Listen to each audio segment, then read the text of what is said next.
Il y a des odeurs qui racontent des histoires. À Dakar, quand le vent de l'Atlantique traverse les ruelles sablonneuses de la Médina, il transporte le parfum du poisson braisé, du piment écrasé et du riz qui mijote dans de grandes marmites noircies par le feu. Mais parmi toutes ces odeurs, il y en a une qui domine les autres, une odeur profonde, riche, envoûtante, le jollof de Tante Jackie. On dit que son riz ne nourrit pas seulement l'estomac, il accroche le cœur et certains murmurent qu'il attache les âmes. Avant qu'on l'appelle Tante Jackie, elle s'appelait Aïssatou Diak. Elle n'est pas née avec une cuillère en bois dans la main. Elle est née un soir d'orage, dans un village de Casamance, sous un ciel déchiré par les éclairs. Sa mère racontait que le tonnerre avait grondé au moment exact où elle avait poussé son premier cri. « Cet enfant aura le feu dans le ventre », avait dit la sage-femme. Le feu, elle l'a connu très tôt. Son père était pêcheur, sa mère cultivait le riz dans les rizières humides. Aïssatou apprit vite que la vie n'est pas tendre avec ceux qui ont peu. Quand la sécheresse frappa la région, la famille perdit presque tout. À 15 ans, Aïssatou quitta son village pour Dakar.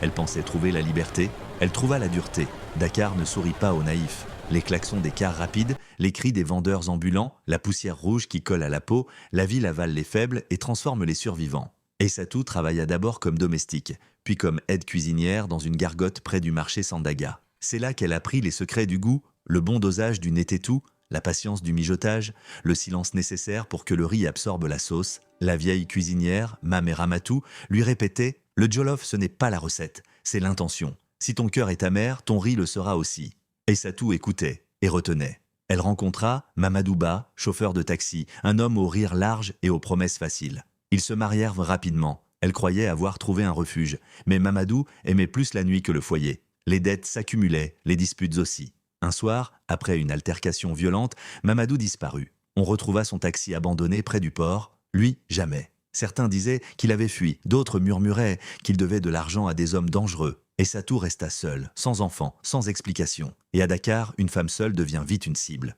Les commerçantes la regardaient avec pitié ou méfiance. Les hommes la regardaient autrement. Elle comprit alors que pour survivre, il fallait devenir plus dur que la ville. Elle vendit ses derniers bijoux pour acheter une marmite immense et un sac de riz parfumé. Elle s'installa à l'angle d'une rue animée de la Médina. Au début, personne ne s'arrêtait. Le quartier était déjà dominé par d'autres vendeuses, Yacine la rapide, Ndeye au poisson doré et surtout Kadi Ndiaye, la reine autoproclamée du jollof. Kadi riait quand elle voyait Aïssatou servir ses premières assiettes. « Petite, tu crois que Dakar est un village? Ici, le goût ne suffit pas, il faut plus, plus. » Ce mot resta dans l'esprit d'Aïssatou. Plus que le goût, plus que le sourire, plus que le prix. Elle observa, elle étudia. Elle comprit que les clients ne venaient pas seulement pour manger. Ils venaient d'eux pour sentir quelque chose. Un jour, un vieil homme s'arrêta à son stand. Il goûta son riz, ferma les yeux. « Ton jollof me rappelle ma mère. » C'est ce jour-là qu'elle comprit. La nourriture n'est pas qu'un plat, c'est une mémoire. Peu à peu, les clients affluèrent. On commença à l'appeler Tante Jackie,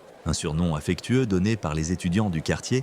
Elle riait plus fort. Elle servait plus généreusement et son riz devenait légendaire. Mais à Dakar, le succès attire les regards. Et les regards attirent les soupçons. Un détail intriguait les autres vendeuses. Les clients de Tante Jackie revenaient toujours. Même quand son prix augmentait, même quand la concurrence faisait des promotions. Un chauffeur de car rapide jurait « Je ne sais pas ce qu'elle met dedans, mais quand je mange ailleurs, je ne suis pas satisfait. » Un étudiant confia « J'ai rêvé de son jollof hier nuit. » Les murmures commencèrent. Ce n'est pas normal.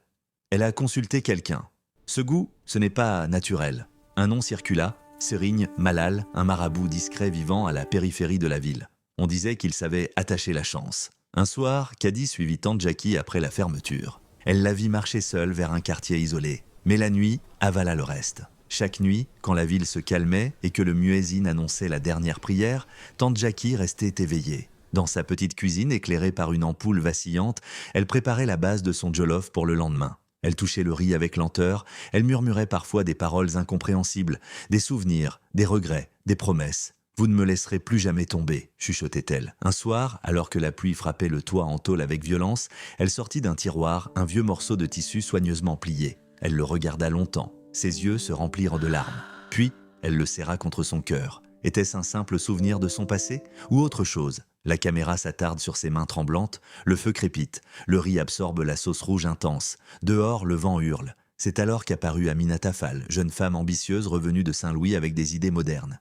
Elle ouvrit un stand juste en face. Design propre, réseaux sociaux, livraison à moto, elle annonça haut et fort « Le futur du jollof commence ici ». Les jeunes furent curieux. Mais malgré ses efforts, ses ventes restaient modestes. Elle observa le stand de Tante Jackie. les files d'attente, les rires, la fidélité presque irrationnelle des clients. Un soir, Aminata resta tard et elle vit tante Jackie seule, parlant à la marmite, tenant ce fameux morceau de tissu. Aminata plissa les yeux, le vent souleva légèrement la porte. Un bruit métallique retentit. Tante Jackie tourna la tête brusquement. Leurs regards se croisèrent. Long silence. La pluie reprit. Le lendemain, un événement troubla le quartier. Un client fidèle, Ousmane le menuisier, tomba malade après avoir mangé. Fièvre soudaine, vertige, les rumeurs explosèrent. C'est son riz, c'est le sort qui se retourne. Dieu n'aime pas ce qui est impur. Tante Jackie resta droite.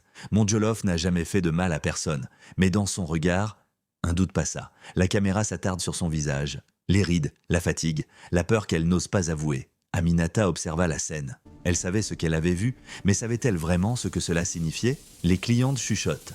Caddy attise les flammes. Il est temps que la vérité sorte. Le quartier exige des explications. Tante Jackie rentre chez elle ce soir-là sous les regards accusateurs. La pluie recommence. Dans sa cuisine, elle pose lentement sa marmite. Elle ouvre le tiroir, le morceau de tissu est toujours là. Ses mains tremblent. Elle murmure « Tout ce que j'ai fait, c'était pour survivre ». La caméra s'approche, un bruit à la porte, 3 coups secs. Elle se fige. La voix d'Aminata résonne derrière le bois. « Tante Jackie, il faut qu'on parle ». Silence. Le feu crépite. La marmite bouillonne. Et dans les yeux de Tante Jackie, une décision se forme. La nuit retient son souffle. Et nous aussi. Car certains secrets nourrissent les foules, mais finissent toujours par réclamer leur prix. À suivre,